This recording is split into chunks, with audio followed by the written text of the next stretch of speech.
За сайн байцгаана уу. Манай өнөөдрийн хичээлийн сэдэв маань болохоор data дүрслэл, монголоор бол дүрслэл гэж байгаа. За хичээл эхлэхээс өмнө ер нь R-ын график дүрслэлүүдийг хийхэд ер нь ggplot гэдэг пакэж хамгийн өргөн ашиглагддаг. Ер нь бол хамгийн сайн пакэж юм гэсэн үг.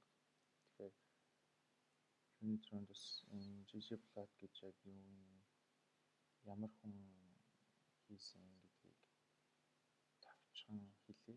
За ggplot гэх нь болохоор Grammar of Graphics гэсэн үгний товчлол юм байлээ. Тэгээ plot гэдэг бол нөгөө graphic гэдэг plot аа. За энэ пакэжийг 2005 онд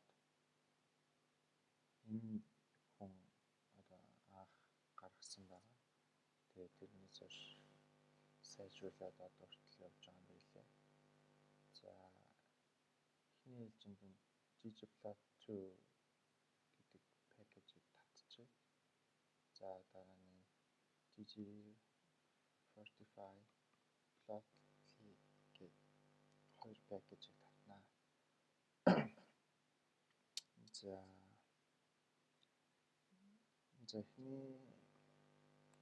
хамгийн ихэнд яг R-ын яг өөр төр нь суурилсан байдаг тэр графикийг ggplot-ийн графиктэй харьцуулж үзье. За энэ дээр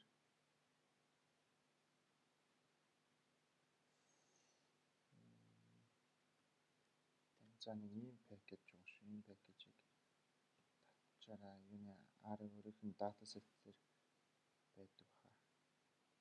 За histogram байгуулахад бол hist гэж функц өгдөг. За hist гэж шууд тухайн хувьсагч өгчдөг. За ажиллуулъя. За энэ бол яг R-ын өөрийнх нь график гаргаж байгаа байдал, дизайн нэг иймэрхүү. Тийм. За энэ бол би нөгөө нэр өгөөг энэ бол цаанаас нь гараад ирсэн байж байгаа. За ggplot-ийн графикийг ажиллаж үзье. Энэ дээр нэг ийм код утсан байна. ggplot гэдэг функц байгаа. ggplot sleep гэдэг нь болохоор манай хувьсагч датагаа нэг харах юм бол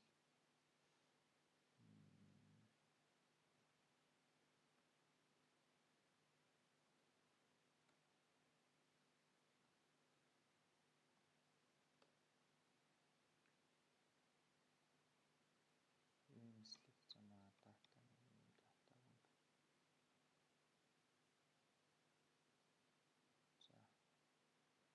sleep. За энэ ggplot дээр болохоор энэ ace гэж функцс давхар ер нь байнга ашиглагддаг юм билээ. Ace гэсэн sleep total гэдэг үг хувьсагчид. За энийг аваад за histogram гэж. За ингээд бол энэ ggplot-ийн график нэг иймэрхүү гарч ирж байна. За харьцуулах юм бол иймэрхүү. Ер нь жоохон тийм чанар сайртай юм шиг харагдана. Дээдс бүхэл төрлөөрөөс өөрчилж амжилж болно. За ингээд хичээлийн үнцээс эхлэе.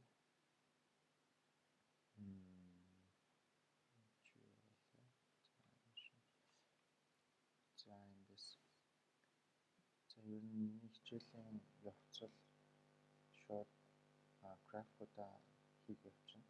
Тэгээд тэрэн дээр тайлбарлаад нэмж хэлэх юмудаа хэлчихнэ. За би тэгээд хичээлийн төгсгөл бас их сурвалжуудаа бүгдийг тавьж болохоор бас нэмж судлах юмж бас нэг эсвэл ойлгохгүй байгаа юм аа. Тэндээс илүү авшруулаад харж болно. За эхнийх нь scatter plot яаж хийх вэ гэж байна. За энэ нэг юм юу байна? Дата байна.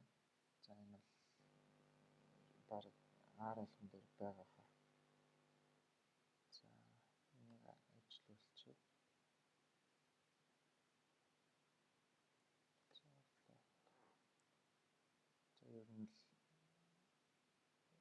plot гэж шууд ажиллахад бол ер нь гээд тухайн дата яг ямар гэдгээс хамааран шууд R цаанаас нь ингээд график гаргаад өгчдөг.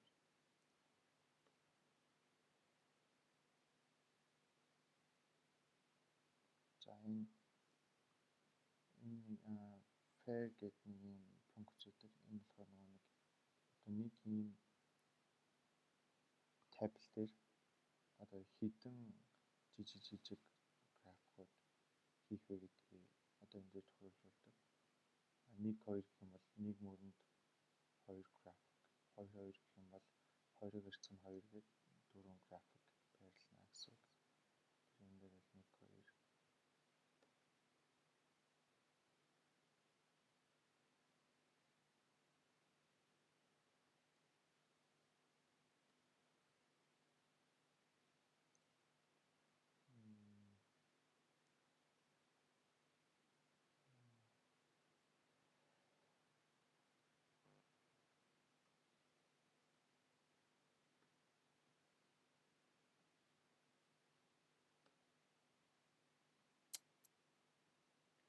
За энийг ингээ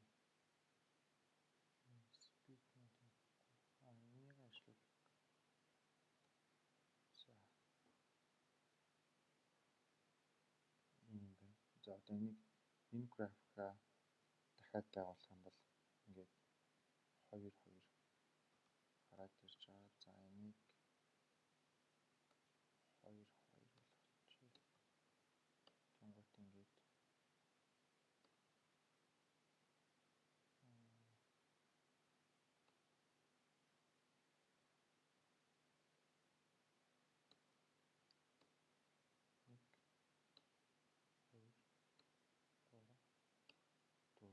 за ингээд 4 график байна.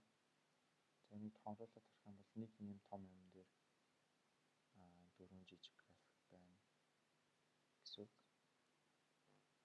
За энийг бас энэ far гэдэг юугаа функцаа бас буцаахгүй бол ингээд дараагийн графикууд хийгээд ингээд жижигхэн график гараад идэг. Тэгэхээр энийг буцаахын тулд зөвхөн энэ far гэдэг функцээ old far гэдэг нэрлэе. Тэнгуүтээ ингээд ажиллуулчихна. За тэгэхээр одоо ямар нэгэн тийм жижиг яахгүй шууд том байна. Гарч ирэх ёстой. За шууд нэг хичээдөө. За тэгэхээр ингээд том болчихж байгаа. За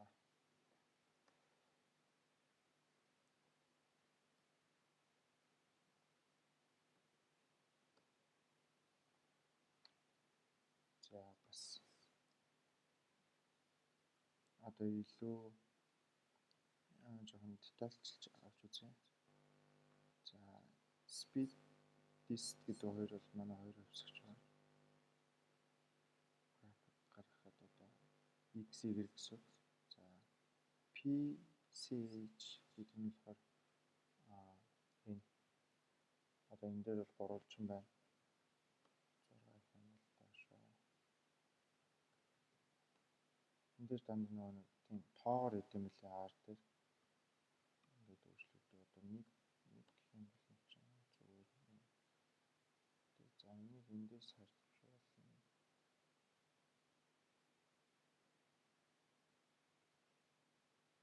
За энэ нэг гэх юм бол зүгээр бүрэнхий. Сая 16 болохоор харамттай байсан. Гэт ийм дандаа юм тоогоор идэв юм лээ. Бичиж одоо бол хууль байсан даа маяг дээр.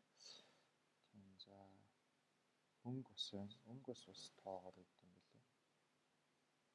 За энийг 10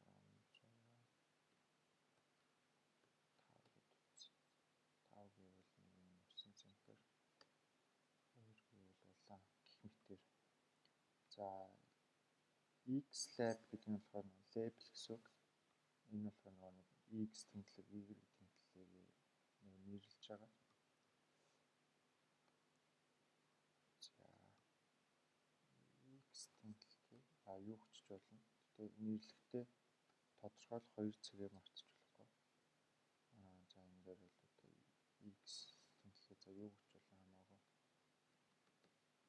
Гэтэ яг нэг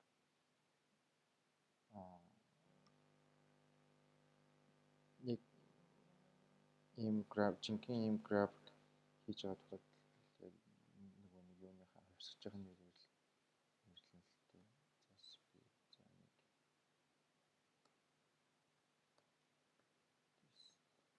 за main гэдэг нь болохоор яг одоо манай графикийн яг гол нэрлэх яг энэ юуны графикийн гэдгийг нэрлэнэ гэсэн үг гэдэг ч юм уу.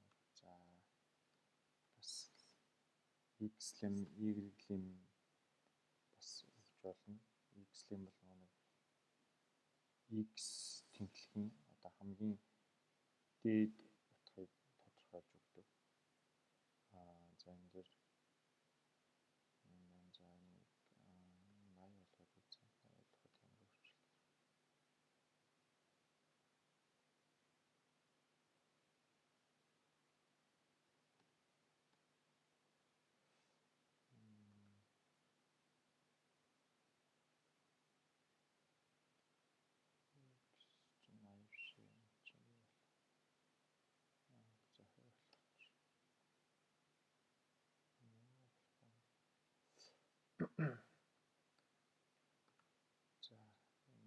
За sub гэдэг нь болохоор subtitle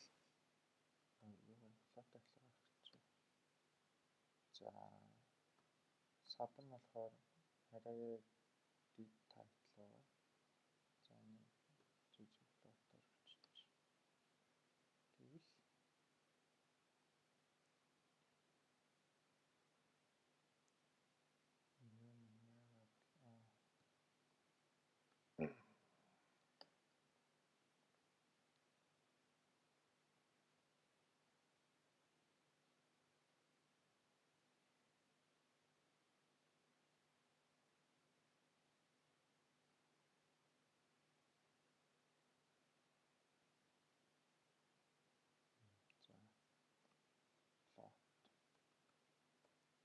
одоо юу гэдэг чинь source-ын бичиж болно.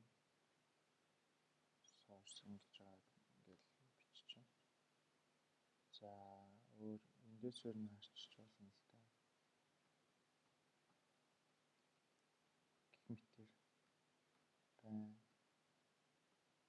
За энэ X-lim яагаад болохгүй болов.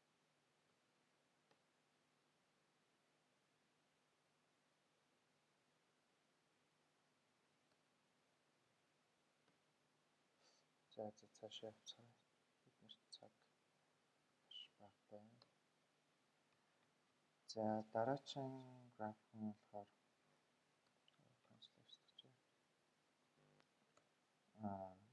за нэг юм датаг ажиллуулчих.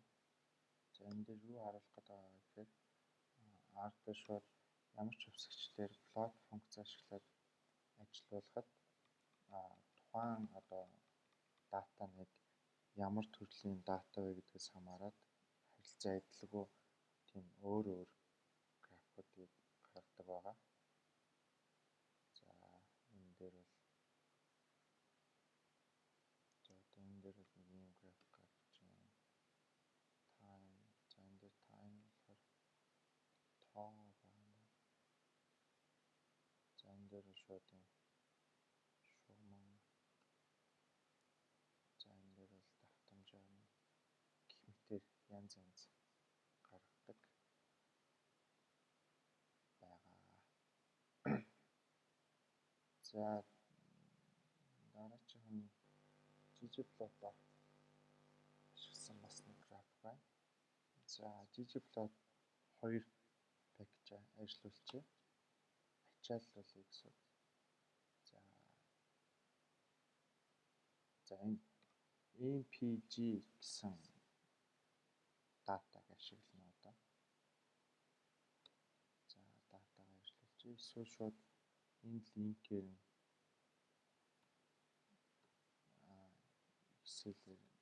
Excel-ээр нь шууд импортлчих болно. За датаг нэг товчхон харъя. За 234 ажиглалтай. 11 өсөлттэй нэг юм дата байна. За ggplot гэсэн функц ашиглаад MPG датанаас ACE гэдэг функц ашиглаад CT highway гэсэн хоёр хувьсагт чинь scatter plot-ыг зурах чинь. За энэ кодыг G гэд нэрлэжээ. За G дээрээ нэмхэн гэж хаад одоо энэ дээрээ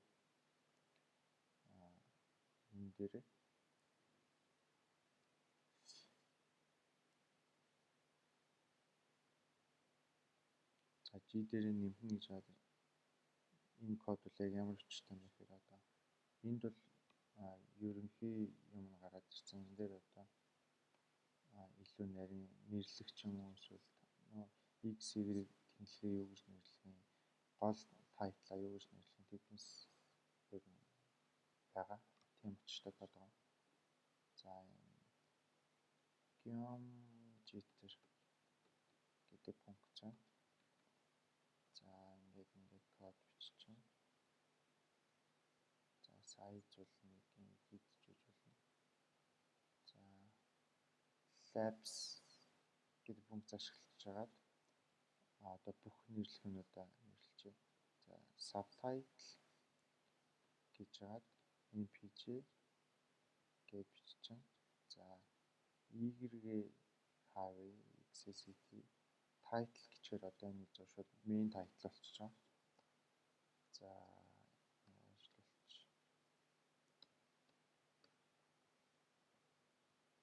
За график нэг юмрхүү график гарчсан байна. Everything маань highway city. За нөгөө main title бол одоо энэ дээр байна. За subtitle нь энэ дээр.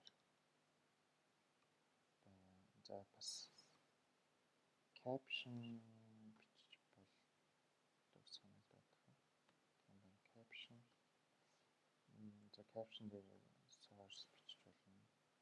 За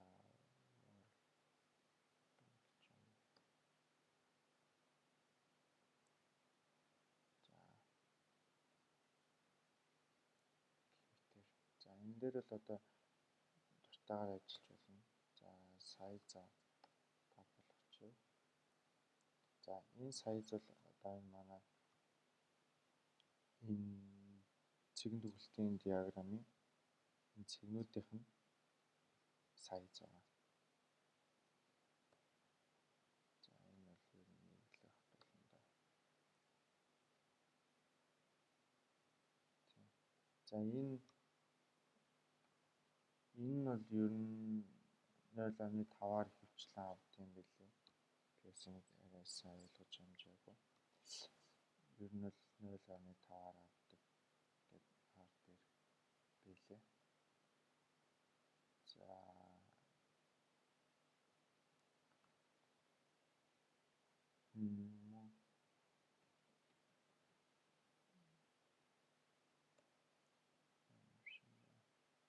за энэ дээр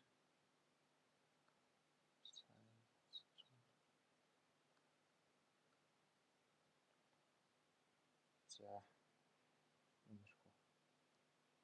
За дараагийн график. За empty cars гэдэг дата байгаа. За энэ бас мөн адил арт дээр байгаа хаа. За энэ датанаас энэ салгаад car name гэдэг салгаснаа нэрлэлчээ. За энд нэг статистикийн нэг тооцоол байгаа.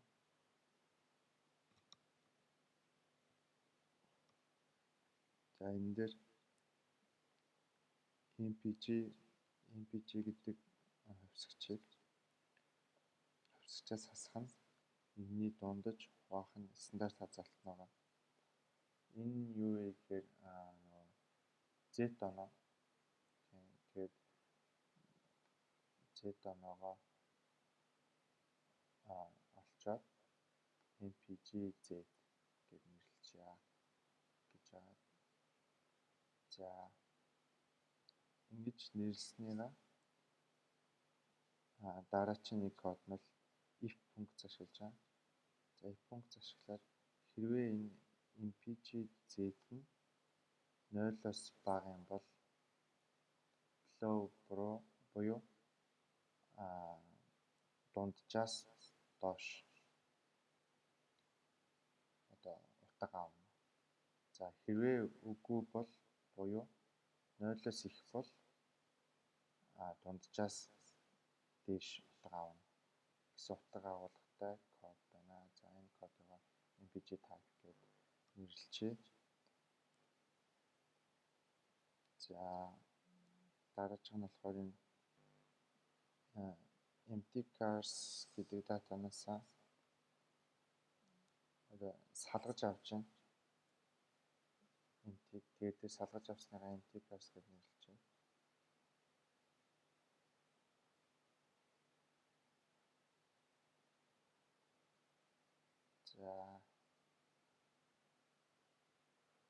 За бүсэл car name-га factor болгоод car name гэж нэрлэж байгаа.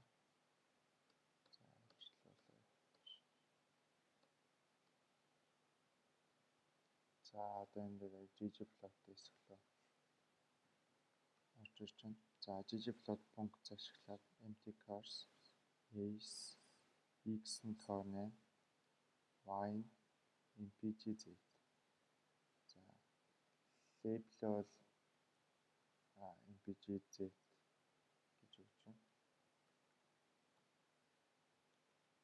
За энэ дээр нэмэх нь Canva start identity.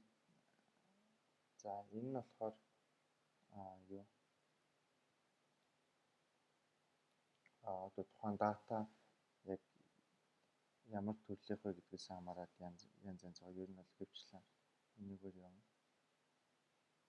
За tag is fill MPG type гэдэг нь болохоор нэг хөндлөнгийн юугаа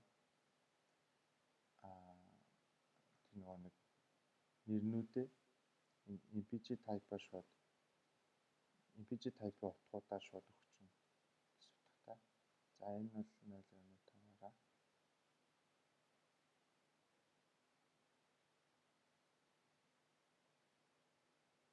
За одоо энэ хэсэг дээр болохоор нөгөө нэг юунууд байна.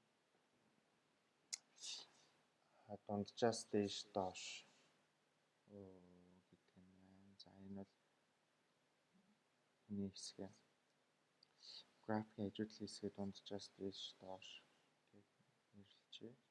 За утга нь бол энэ бол нөгөө түрүүний манай юу баг. Z оноо. Үгүй Z оноо бороо ирж дундаж байх.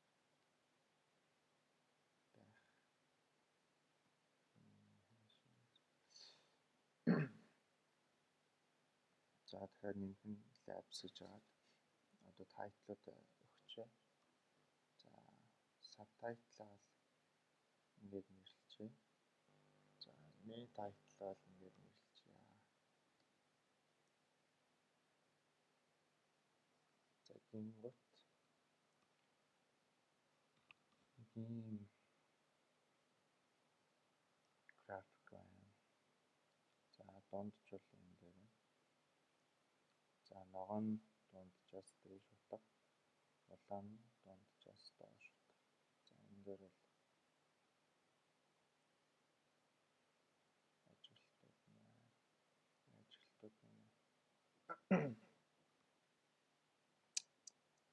За нэг ийм график байна. За энэ дээр бол тайтлуудаа өөрчилж болно. За мөн за энэ дараагийн график дээр байна. За жижиг плотчин болсон байна. За ажиллуулж. За энэ dim set гэдэг нь юу юм бэ гэхээр энэ дээр янз янз байдаг. Size байна, font байна. Бас эднээсээ өөрчилж болно.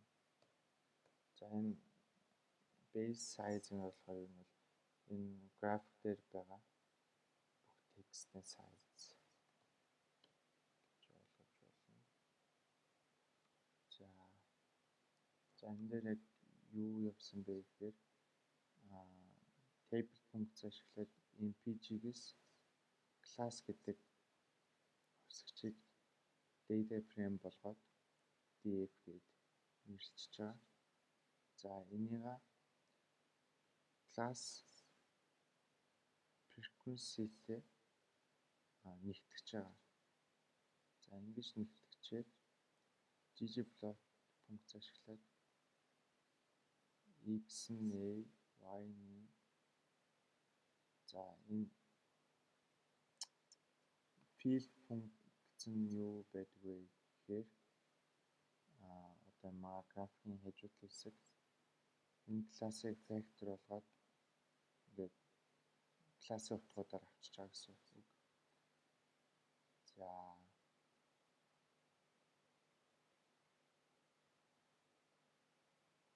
гээд явж байна. За энэ дээр axis line гэдэг дээр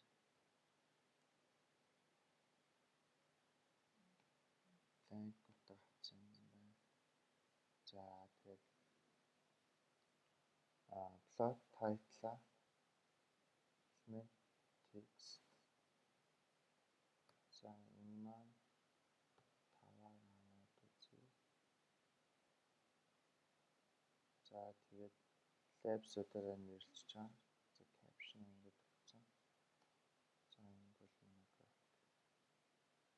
их өөрчлөгдөж байна. За size-а 50 болгочихъя. Энэ 0.2 болгочих.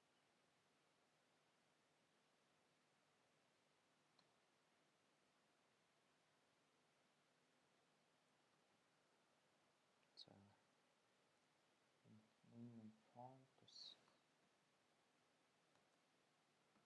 ажиллах хэрэгтэй.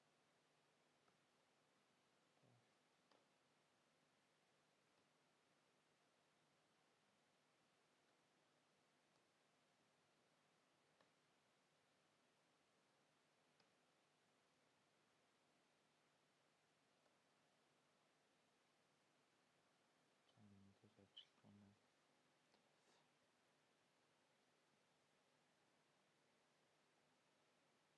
За энэ өнгөнүүд бол цаанаасаа шууд гараад ирсэн байна.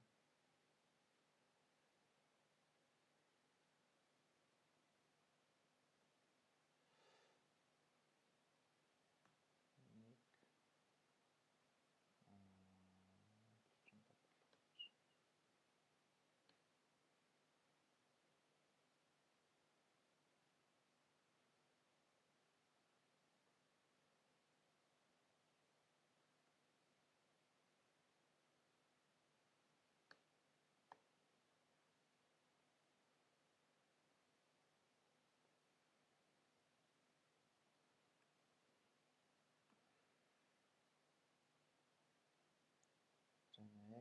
нөгөө текстийн одоо нэг байрлал байгаа. 90 градустай юм уу 45 градусын жоохон малуутай юм уу мэт өөрчилж болдог. За дараа нэг pie chart байна. За ийм тоон дарааллыг үсгээд A-гээр нэрлэжээ. За шууд зүгээр A-ээр pie chart үүсгэх юм бол за нэг ийм pie chart үүсэж байна.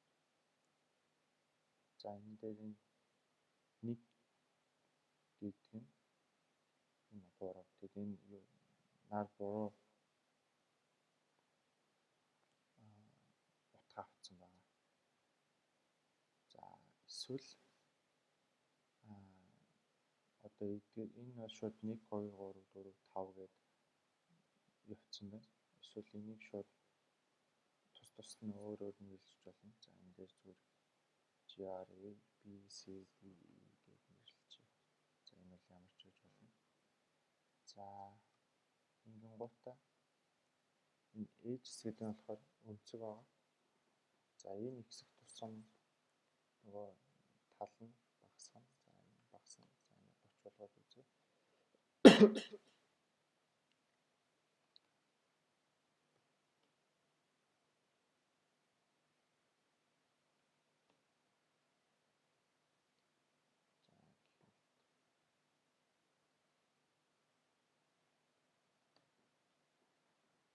Ийм байна. За бас радиус өөрчилж болно. За 10-ийн өндөр юунд багтахгүй болчих жоох шиг байна.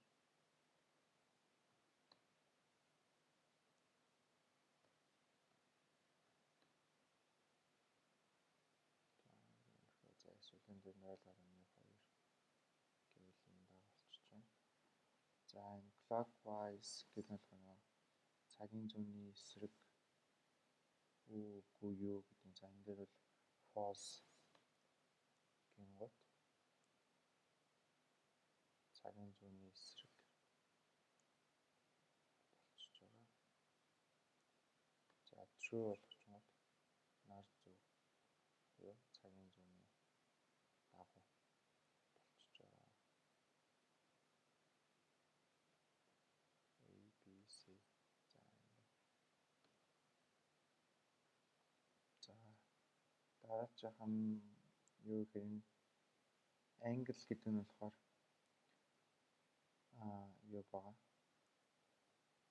Одоо энэ шодооны налалт нь за 90 градус 30 градус. За энийг 45 болгоод энэ чинь энэ A-ийн одоо энэ зураас өөрчлөгдөн.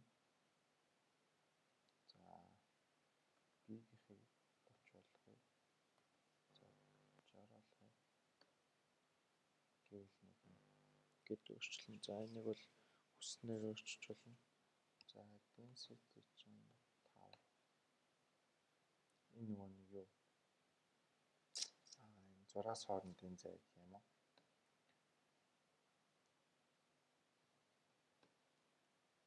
За иймэрхүү.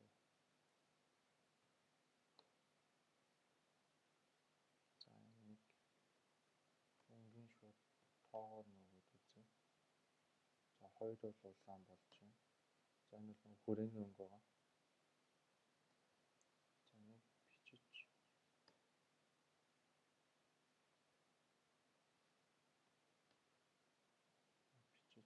энгийн бас бичиж болтой юм байна. Python шиг шууд үсгийн юу өгний ихний юугаар үсгээд болдог юм байна. Тэгэж бол болдог юм байна. За гэх мэт.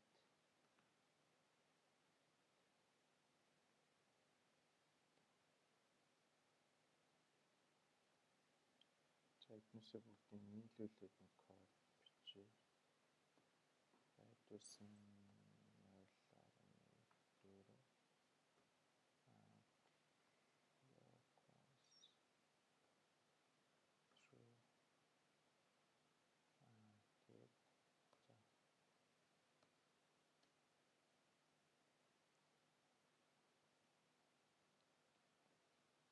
За нэг ийм pie chart гарч ирж байна.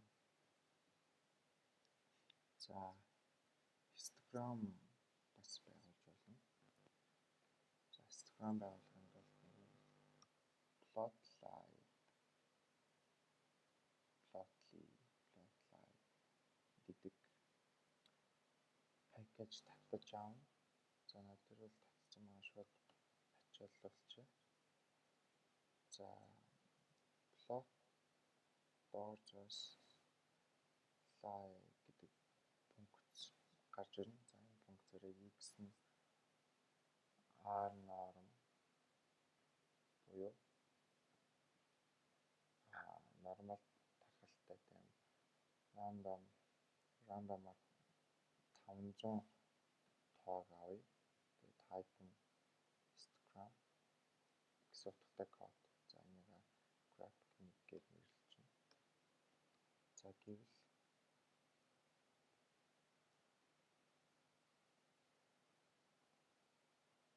ийм тоо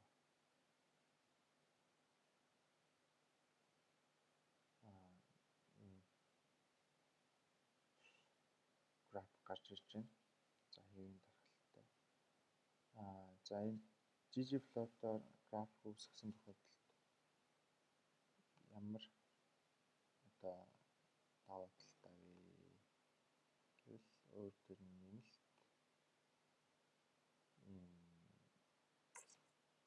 төлөвлөд гарч ирдэг байгаа гэх мэт.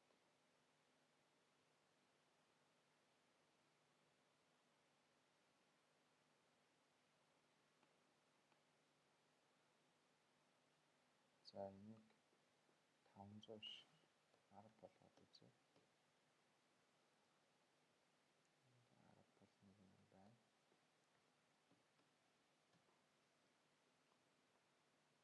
За гэх мэт.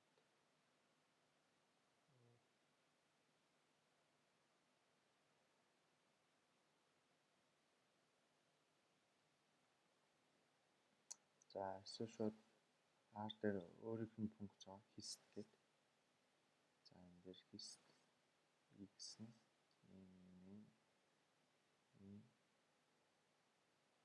гэсэн код байна. За энэ дээр энэ breaks гэдэг нь болохоор одоо энэ нэг багны одоо тоо гэх юм уу. За энэ одоо 100 гэвэл аюул олон багантай болно. За энэ багасах тусам багны тоо цөөрнө гэсэн утгатай. За энэ call гэдэг нь болохоор caller гэсэн үг байгаа. 2 гэвэл улаан болно. За main title Instagram гэдэг үе. За энэ дээр бас subtitle-ууд байгаа.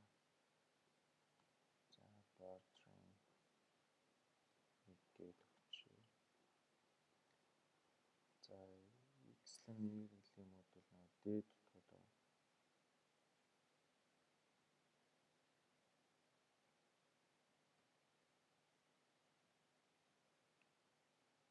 За x-lab, y-lab-аар y-x тэмэлгүүдэд нэрлэж болно.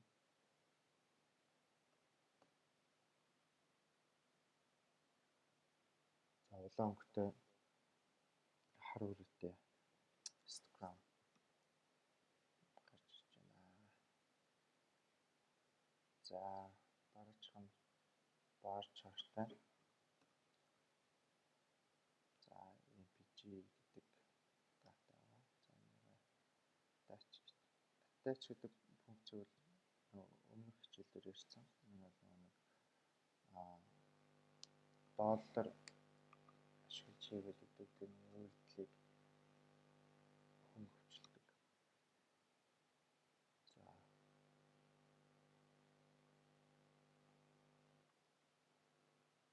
За энэ нэг хувьсгчийг аваад pick table гэж нэрлэж байна. За энийг data frame болгоод df гэж нэрлэж байна. За энэ df-ийг харах юм бол за нэг юм байна. Давтамжаар навцсан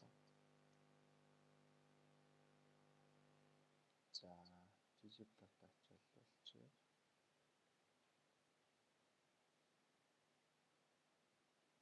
За энэ чинь биш. Класс болох юм байна. За жижиг платаар x нь df буюу энэ функцэн энэ код. За is class frequency 2 байна.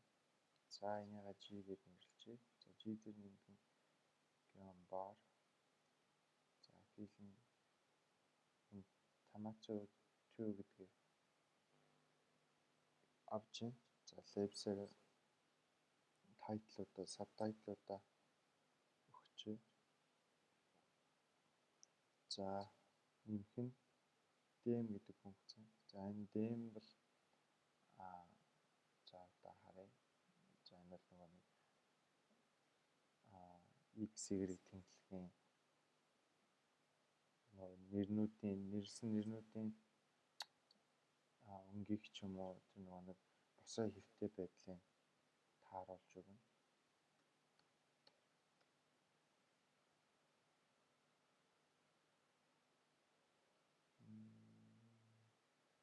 Жижигэр бичихсэн юм байна.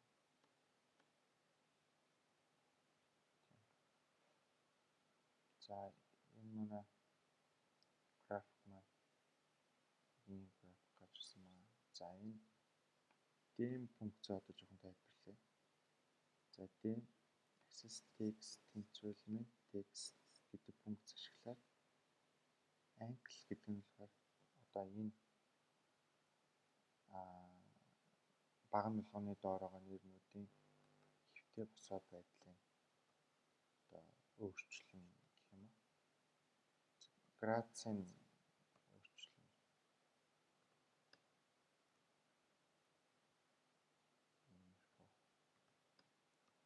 Хүснээр сольж болно.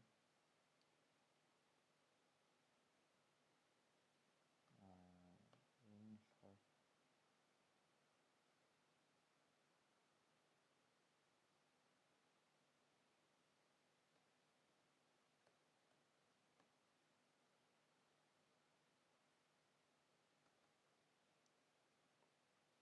за энэ болохоор юу юм бэ? Эний ч бас энэ графикын дээр бас байрлуулж болно. Тэгэхээр дээр байрлуулахын тулд энийг жоохон их өгөөд за 35 гэж болгох. Гараа авчлаа. Гэвэл за нэг иймэрхүү болох юм байна. За нэг нь бол 12-оор нь байлгачээ. За family гэдэг нь болохоор font бол болгож болно.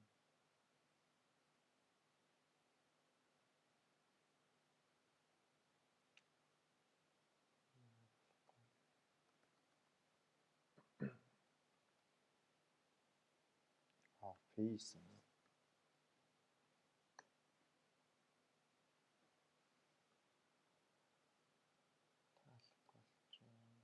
За бол болгоё.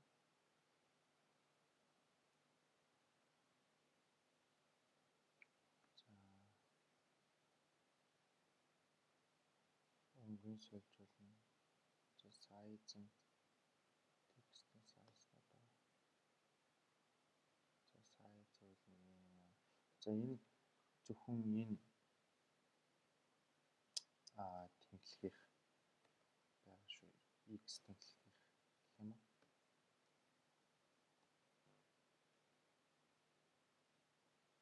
За одоо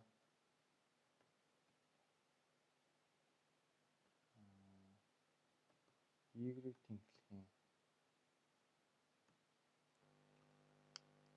одоо нэрсэн нэрийг одоо гоё болгоё. За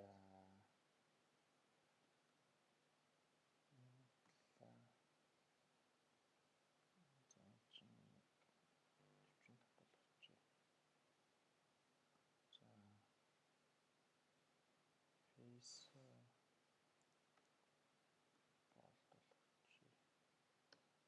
За гэвэл ямар болох вэ?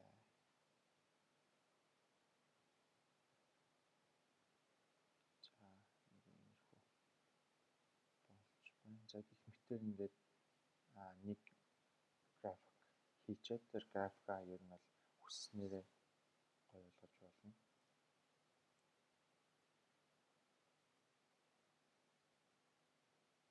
За одоо нэг хугацааны цуваа график байгаа. За хугацааны цуврын GG45 гэдэг пакэжийг инсталлтна. За инсталлсныхан дараа ачааллуулъя.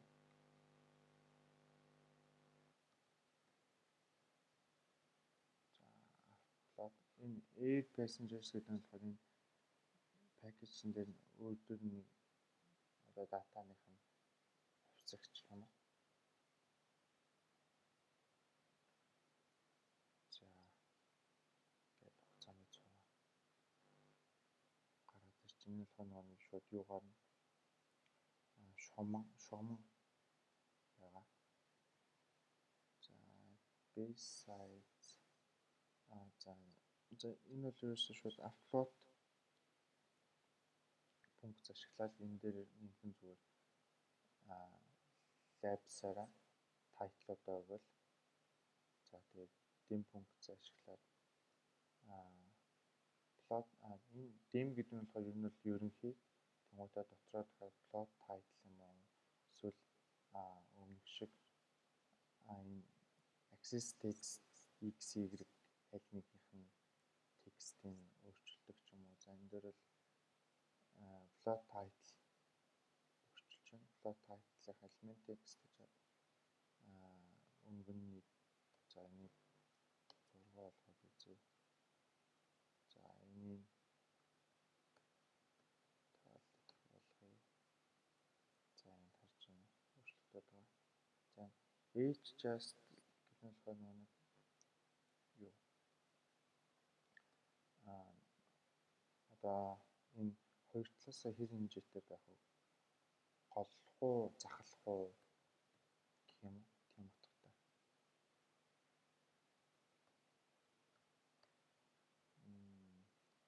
0.1 гэвэл голж байгаа. За гэх мэтээр за одоо өмнөх юугаа ашиглаад өөр access text x-ийг element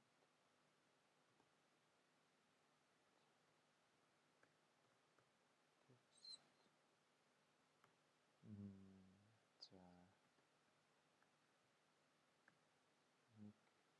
size 5.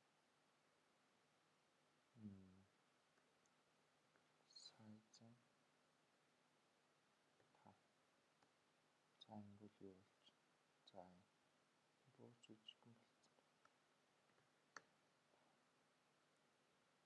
За гэх мэтээр хүснээр өөрчилж болно. За энэ юугаа өөрчилж болно да.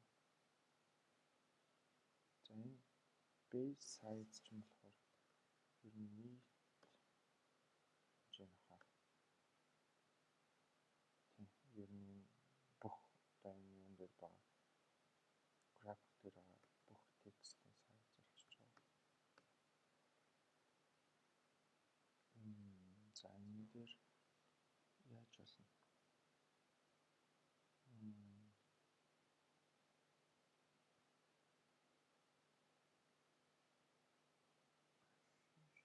Флотынхаа энгийг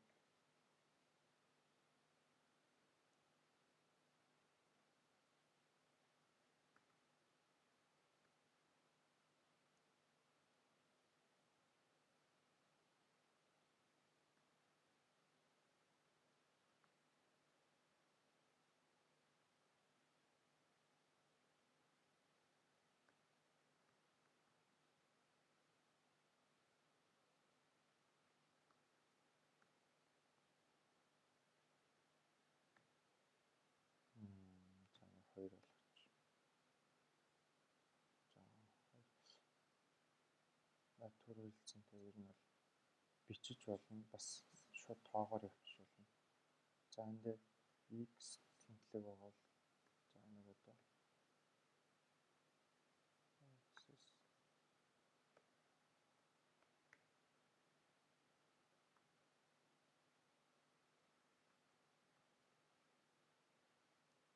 text y зү text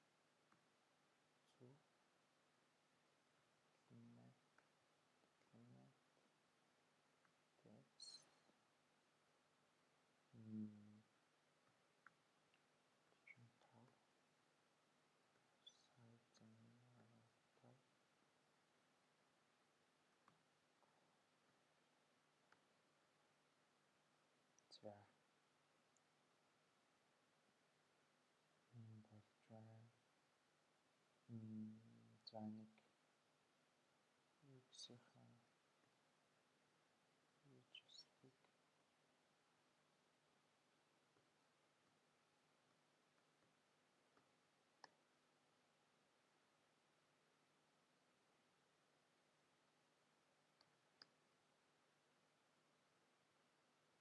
за иймэрхүү.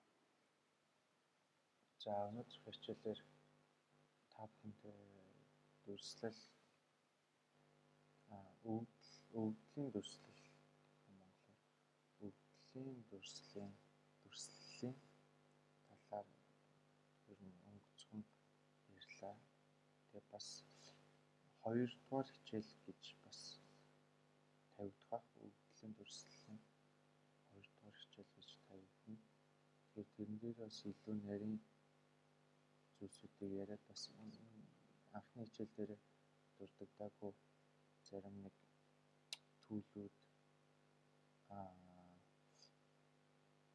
илүү тийм детальчилсан зарим нэг нарийн юмнуудыг бас ярих бах. Тэгэхээр тэр үедээ бас илүү гой графикуудыг байгуулцгаая. За миний энэ хичээлийг бэлтгэхэд